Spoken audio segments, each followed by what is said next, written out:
Hello, ladies and gentlemen. Welcome, welcome, welcome. I know it has been a very, very long time since I last put out a podcast, and unfortunately, I don't really have anything pertinent to talk about today, but I do have the news. I'm gonna start with just some. I'm gonna start with probably the most I find incendiary topic that makes me probably the most aggravated, to say the least. I'm not even touching the Supreme Court's decisions on, the Mississippi 15-week abortion ban. I don't have the mental capacity and brain cells to burn right now for it. So we're just going to move on to something that, while incendiary, is manageable for my own mental health. Do you know, who do you think of, or let me rephrase this. When I say the name Alice Sebold, does that name ring a bell?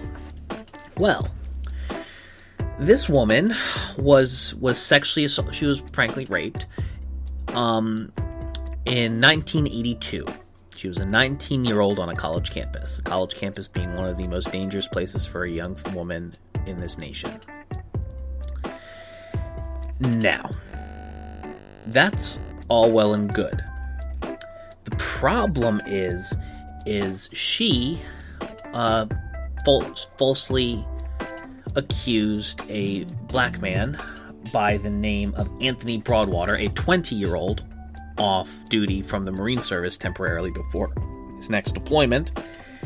And in true 1982 kangaroo court fashion, he was sentenced to 16 years and continuously refused parole options because he refused to admit he was guilty, and forced to put himself on the New York sex offender registry. She wrote in... Come on in! Oh wait, shit. Yeah, no, we're good. Hey Brian, I'll just record in the news. You'd want to hear about this a little bit. What happened? Do you know who this bitch is? Alice Sebold? Have you heard about this? No. Alright, come here. Here, I got a nice comfy chair for you too with a pillow on it, so you're good to go. Alright, so check this out. This woman, just to recap, because I already said it, was raped in 1982 on a college campus and falsely accused a black man by the name of Anthony Broadwater, who was a Marine at the time off duty. Okay. She then published a book in 1999, a memoir called Lucky, where she talked about, quote, that she identified a different man from a police lineup and that the composite sketch didn't resemble Broadwater.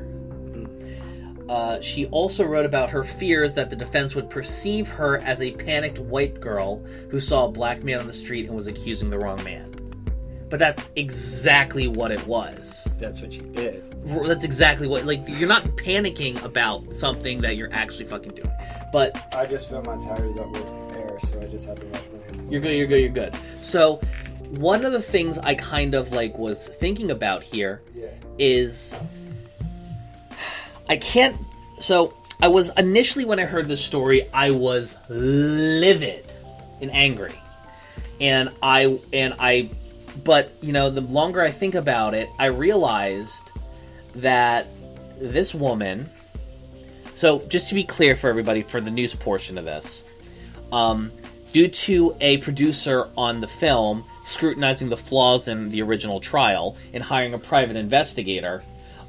Basically, long story short, Broadwater was found innocent, and he was exonerated. As well as because here's the thing. Lucky, her memoir, was slated to be a fucking movie release. That's crazy. Dude, the black actor they were going to have play Anthony Broadwater stepped off of it because he smelled something, something stank, and he was like, nah, I don't want to be on this shit. And so while I absolutely do personally kind of want to give her a bunch of shit for this shit, she was kind of she is wrong here, but let's be real. Cops in New York in the 1980s, I mean, yeah. they were just going to pick somebody and railroad them. Like, she was not going to get the justice she wanted. But at the same time... But she's also a white woman from the 80s. She doesn't know, she probably wasn't around enough black people to, like, have her brain tell the difference between them. I don't know, because at a certain point she should have said, even in court, she should have been able to say in open court, like, hey, I don't actually think that's the guy. Right, but then what would end up happening to her at that point? That she would end up getting, all that, societal oppression would go from him to her. What happened to the one who actually sexually assaulted or raped her? Don't know, bro. So what's the difference? It's not like the person who assaulted her or the person who raped her is in jail. She never came out. Let me tell you who it was. Let me tell you how much of a fucking bad, just a genuinely good human being Anthony Broadwater is. He saw that she made a statement. It was basically like this type of statement where it's like, I was wrong. It was a product. It was a time where I was young, scared, and I didn't know what to do. But it was wrong, and there wasn't even a whisper of the concept of racial justice. But all this shit. I'm not doing it justice. But the guy basically, instead of admonishing her even further, he hasn't admonished her at all. Bro, fuck that. If you make me waste a single day of my life inside a jail, I saw the. You're dead to me. So I saw the video. Yeah. When he afterwards, and he was saying, he was holding his wife's hand and said, "We could, this is far past due. We've lost the opportunity to do so many things, like have children." Because he's on the sex offender registry and can't have fucking kids. Not if he, even though he was exonerated. He's in him and his wife are too old now to have kids. That's crazy, bro. Get a dude. surrogate. He was 20 years old. Wait, hold on. Dude, quick math. He was 20 when this happened. Alice Sebold should be the surrogate mother. No, but legit. Listen, they're 60 now, dude. My point exactly. So she should be willing to get pregnant if she can. They're gonna have by the time they're 80, they're gonna have their kid being fully grown. I don't know about you. Yeah, fuck that. I'm not trying to be 78 or 79 after the 9 months of waiting. And yeah, that's what, I'll be completely honest with you. Like Anthony Broadwater and his family are all, and he was denied parole and shit because he refused to admit he was guilt because he didn't rape the bitch. Exactly. He didn't do it. If he did it, then I'd be like, okay, yeah. Well, that's why they. Before they cut, Bill Cosby loose, he was never going to be eligible for parole because even in jail, he refused to admit it. And, you have to admit it to get granted parole. Yeah. This was the only incendiary topic I was going to talk on this news podcast real quick, just because I don't have the brain cells right now to get as heated as I will be if we talked about the abortion shit that happened today from the Supreme Court. I'll talk to you about that off mic. Dude, they upheld Mississippi's 15-week abortion ban. I think that's where they're leaning. That we think. I mean, is it a little better than fucking Texas's? Yeah, but the thing is that this actually completely will kneecap Roe v. Wade. I mean, yeah, but I know it's the Supreme Court making a ruling, but it is Mississippi. Dude, there's it sucks for Mississippians. Well, no, it'll be the law. It'll be it could be the law of the land at that point. There needs to be some extra steps. But here's the thing: Justice Sotomayor and a lot of Supreme Court aides say that if they gut Roe v. Wade, the Supreme Court's image is going to be tarnished, and the people aren't going to trust it anymore. Because an institution like that only matters as far as people trust it. Mm. And when 2/3 of Americans are for Roe v. Wade, that's a problem. I don't even think that genuinely. Pretend you never watched TV. Pretend you never watched. You never knew about Fox News or MSNBC or CNN or what the fuck ever. Yeah. Right? I don't feel like allowing people to have an abortion if they want is a bad thing. It's genuinely not a horrible thing. It's not like people doing drugs in the middle of the street. Right. It's and you have to deal with it. Right. It's like they go to an office, they get it done. If they want to do it, that's their choice. It doesn't affect me. And my personal opinion on it shouldn't be hurt because it's not my life. Right.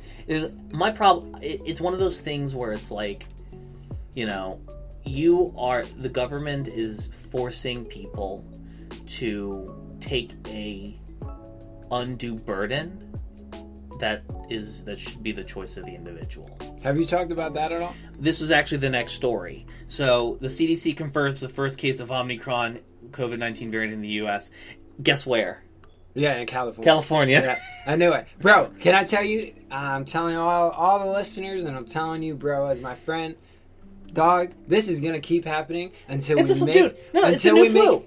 Until we It's a new flu. until we make an effort to actually outsource vaccines.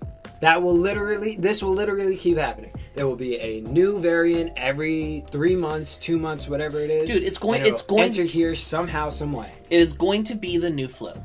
Like when you go to every year before you go to school, but you got to get your paperwork done. You got to get your flu vaccine. You got to get your COVID vaccine. Your yearly vaccine. Bro, but I don't even get flu vaccines. Right, because here's the thing. I think eventually COVID's going to end up like the flu, where like if you don't get it, you're fine. The thing though is that like the flu, here's the thing. COVID's is like a more harmful flu. Now, if you and I get the flu, we're miserable for a few days, but we're good.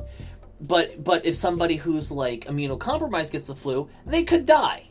You know? Yeah. Now COVID is like twice as bad as the flu. Now that's not saying it like we'll be laid the fuck out. It depends genuinely on your health. Exactly. But the whole point we get flu vaccines is to make sure that the most vulnerable people in our society are safe. And eventually, here's the thing: the reason the COVID is eventually going to become less deadly over the course of decades because just how vaccines work, eventually they'll get less bad. But they had this bitch boy fucking what's his name? Fauci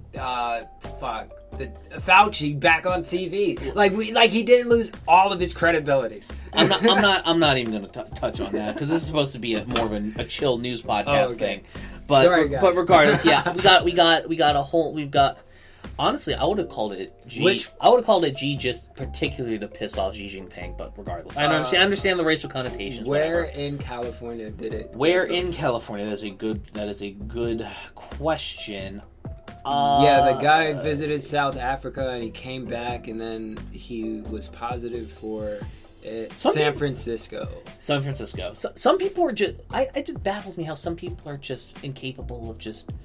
They have to feed their egos into. I want to do what I want, no matter what. Now, I don't want to push anything that hasn't been confirmed, but supposedly people in South Africa have been dealing with COVID supposedly good, so they're like, because how did this happen? Yeah, you want to know why? Because they're not a hyper individualistic like societal structure like America is. But if they are somehow having mutated variants of the disease, how is it occurring? Well, because they're doing a very good job of it, the virus has to mutate so it survives. I think it's all the spike proteins. I think that's what they said. Yeah, it's basically the way the virus is. Like if a virus is not going to be like is more success. Like it needs to become more contagious and less lethal. And then it can increase its lethality when people actually have it.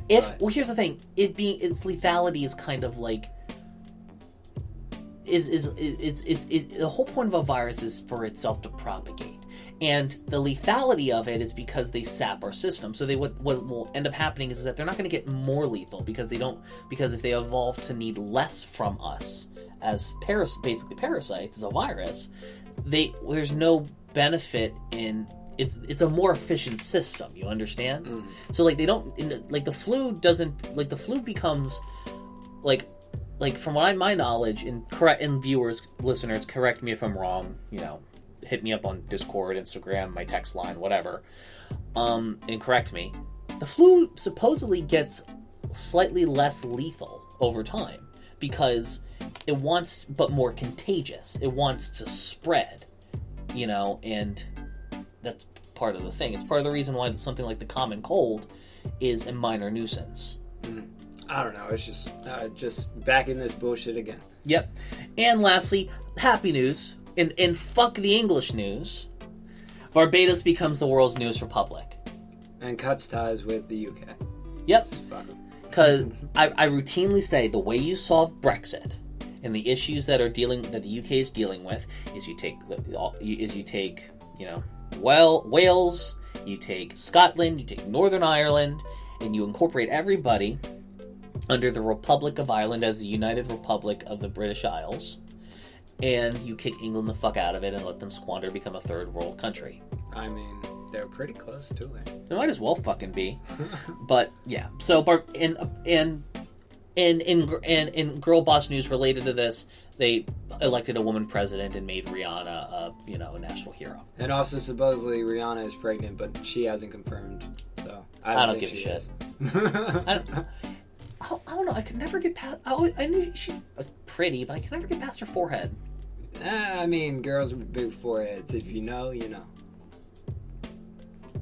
All I gotta say. Sometimes I forget you're such a fuckboy. Ladies and gentlemen, thank you so much for bearing with me on this. I haven't done a podcast in fucking 2 weeks.